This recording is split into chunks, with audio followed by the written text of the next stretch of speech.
জানেন কেন চাঁদের মাটি ছুঁতে ব্যর্থ হয় মহাকাশযানগুলি?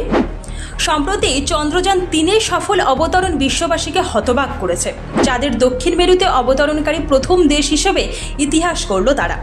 ভারতের চন্দ্রযান-3-এর আগে একবার মহাকাশযান চন্দ্রযান-2 অভিযান ব্যর্থ হয়েছিল। শুধু ভারত নয়, অনেক দেশ তাদের এই অভিযানে ব্যর্থ হয়েছে বারবার। সেই তালিকায় রয়েছে জাপান, ইসরায়েল, মার্কিন যুক্তরাষ্ট্র এবং সোভিয়েত ইউনিয়ন সহ বহু দেশ।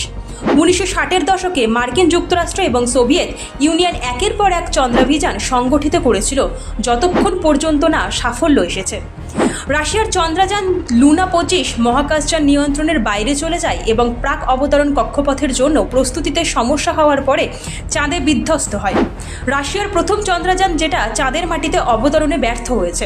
1959 সালে প্রথম রাশিয়া চন্দ্রযান লুনা 2 চাঁদের মাটিতে সফলভাবে অবতরণ করেছিল।